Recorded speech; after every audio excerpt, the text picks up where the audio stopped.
अस्सलाम वालेकुम नाज़रीन, आप देख रहे हैं मेरा यूट्यूब चैनल। मैं हूं तलहा करम। दुनिया में आलमी मालियाती इदारा एक नाज़रीन पाया जाता है जो कमजोर माइशत हो या लड़खड़ाती हुई माइशतें हैं, वो उससे राब्ता करती हैं, अपना मुकदमा उसके सामने रखती हैं और वो इदारा उनको चंद शराइत के इवज जो है वो पैसे देता है और वो माइशत जो है वो सहारा पकड़ती है। इसके इवज जो आलमी मालियाती इदारा है ये उनसे एक लिबर्टी लेता है कि आपके निजाम में जो कमजोरियां पाई जाती हैं मैं उसकी निशानदही करूंगा। हाँ ठीक है भाई, आप मुझसे पैसे ले लें, लेकिन आपके निजाम में मैं आपको बताऊंगा कि यहाँ यहाँ ये चीज जो है ये गलत है, ये आपको ठीक करनी होगी। तो इस तरह की वो एक लिबर्टी लेता है उस मुल्क से। और आप जानते हैं कि पाकिस्तान का भी एक दरीना ताल्लुक है IMF इंटरनेशनल मॉनिटरी फंड के साथ। पाकिस्तान 22 से 23 प्रोग्राम जो है वो अभी तक वसूल कर चुका है। 1950 से हमारा ताल्लुक जारी है, अभी भी जारी है। सवाल मेरे पास भी है, सवाल आपके पास भी है कि ये ताल्लुक जो है कब खत्म हो पाएगा। जवाब ना मेरे पास है, जवाब ना आपके पास है। तो सवाल जो है ये अभी भी जारी है। और अभी IMF ने और पाकिस्तान का ये जो $7 अरब का मौजूदा कर्ज प्रोग्राम चल रहा है उसकी एक किस्त IMF ने पाकिस्तान को जारी करनी है 8 दिसंबर के बाद। 8 दिसंबर को IMF के एग्जीक्यूटिव बोर्ड का इजलास होने जा रहा है जिसमें पाकिस्तान की $1.5 अरब की जो किस्त है उसकी मंजूरी का अमल उसमें होगा। उससे पहले IMF ने पाकिस्तान से एक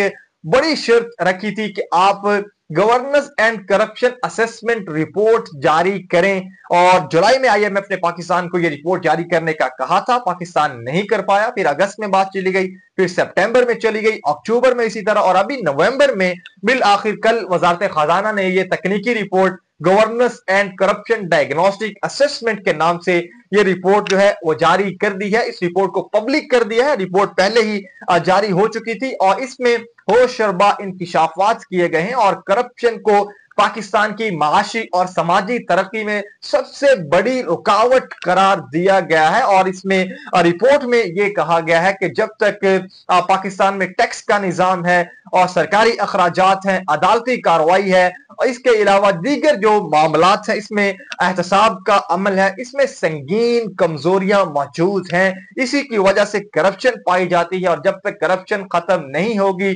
गवर्नेंस का स्ट्रक्चर पाकिस्तान में ठीक नहीं होगा, पाकिस्तान अपने मतलूबा मकासिद, मतलूबा अहदाफ जो है वो चाह कर भी हासिल नहीं कर सकता। और इस रिपोर्ट में यह भी कहा गया है कि पाकिस्तान बिल आखिर इतने ज्यादा कर्ज प्रोग्राम IMF से लेने के बावजूद भी अपने अहदाफ को हासिल इसलिए नहीं कर पाया है कि करप्शन जो है इसकी सबसे बड़ी वजह है, रुकावट है। रिपोर्ट में मजीद ये कहा गया कि हुकूमत की जो फैसला साजी है वो उससे आवाम का एतमाद जो है वो कम हुआ है, उसमें संगीन ये फैसला साजी जो है ये मसला बन चुकी है। और करप्शन इदारों की जो कमजोर कारकर्दगी है, जिसमें एंटी करप्शन के इदारे हैं, नैब है, इनकी जो कमजोर कारकर्दगी है इससे करप्शन एनहेंस हुई है, इंक्रीज हुई है और अवाम का इन इदारों पर जो एतमाद है वो कम हुआ है। और रिपोर्ट में मजीद जो कहा गया है कि वजारत खजाना के मुताबिक रियासती निजाम में करप्शन की कमजोरियां करप्शन के मौकों को ज्यादा पैदा करती हैं। और इसमें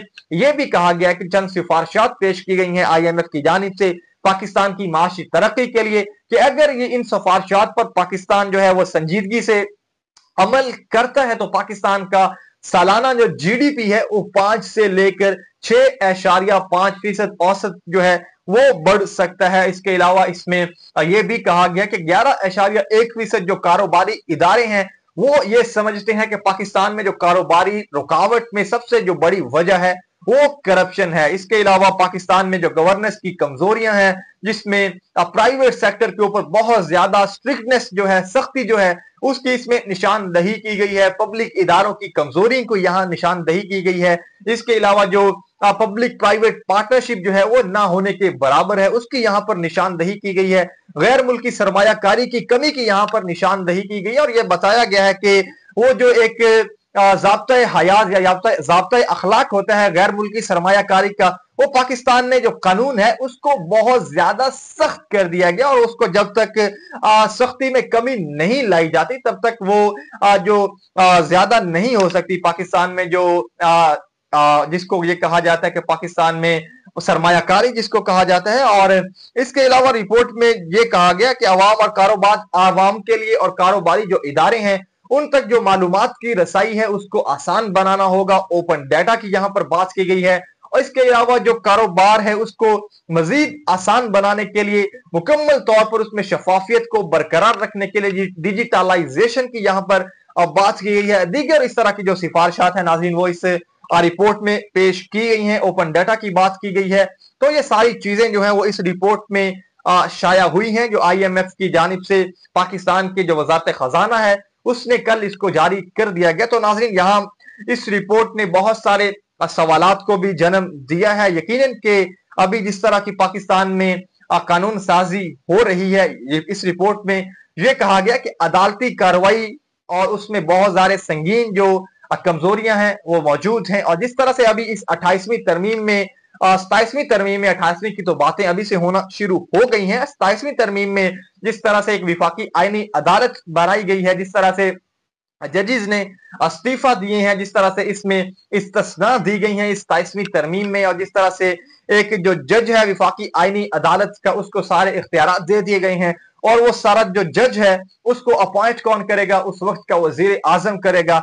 तो किस तरह से वो जज जो है वो इसके अगेंस्ट में फैसला करेगा, जिसको नॉमिनेट जो है वो वजीर आजम ने किया हो, अपॉइंटमेंट उसको उस वक्त के मौजूदा सदर ने किया हो। तो ये किस तरह से पाकिस्तान में जो फैसला साजी है उसमें शफाफियत आ पाएगी, किस तरह से गवर्नेंस का जो निजाम है वो एक तरह से ठीक हो पाएगा, किस तरह से ये जो इदारे हैं इनका जो ऊपर एक असर होता है इन इदारों का मकसद ये होता है, चाहे वो नैब का इदारा हो, चाहे वो दीगर इदारे हों, चाहे वो जुडिशरी हो, इसका मकसद होता है चेक एंड बैलेंस रखना इन तमाम इदारों के ऊपर, अशराफिया के ऊपर, उस वक्त की मौजूदा हुकूमत के ऊपर, कि ये सही तरीके से काम कर पाए और मुल्क को उससे फायदा हो। लेकिन यहां जो चीजें इस वक्त चल रही हैं मौजूदा दौर में, तो इस रिपोर्ट से बहुत बड़े जो सवालात हैं वो यकीनन यहां पर पैदा हुए हैं। जिस तरह से 27वीं तरमीम में बैलेंस ऑफ पावर जो है वो शिफ्ट हुआ है या टिल्ट हुआ है टुवर्ड्स वन इंस्टीट्यूशन, बाकी इंस्टीट्यूशन से पावर लेस उनको किया गया, इसको पावर इंक्रीज किया गया, पावर ज्यादा दी गई।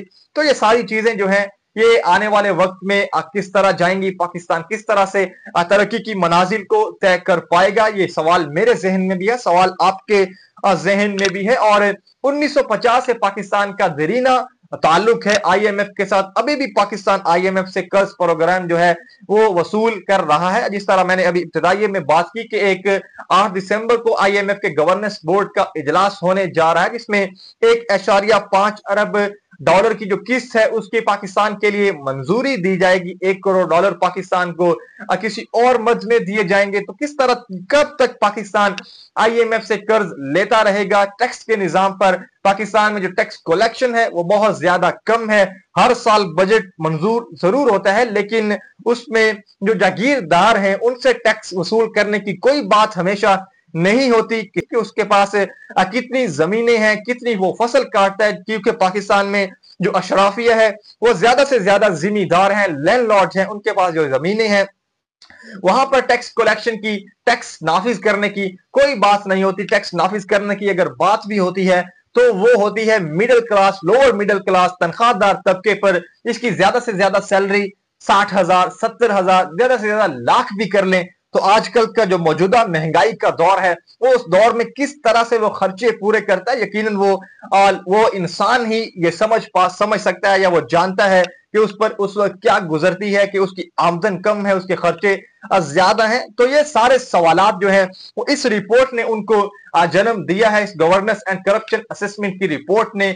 और मेरे ख्याल में पाकिस्तान के जो कानून साज हैं, पाकिस्तान की जो मौजूदा हुकूमत है, ये आने वाले जितने भी पाकिस्तान के लीडर्स हैं, इनको आपस के इख्तिलाफात को भुलाकर एक जगह पर संजीदा होकर बैठना चाहिए। और ये जो बातें हो रही हैं कि 28वीं तरमीम में अवाम के लिए जो तरमीम होगी, अल्लाह करे कि वो वाकई तरमीम जो है वो अवाम के लिए हो। इनको अपने पर्सनल इंटरेस्ट से, अपने मफादात से बाहर निकलकर इन सब को मिलकर बैठना बैठना चाहिए, और उस अवाम को सोचना चाहिए जिसके वोट लेकर ये यहां आते हैं और अपने लिए फैसला साजी करते हैं। और आखिर में इस शेर से मैं अपनी वीडियो का इख्तिताम करूंगा कि एक शेर है जिसमें शायर जो है वो ये कहता है कि वक्त अच्छा भी आएगा नासिर, गम न कर, जिंदगी पड़ी है अभी। अल्लाह निगहबान।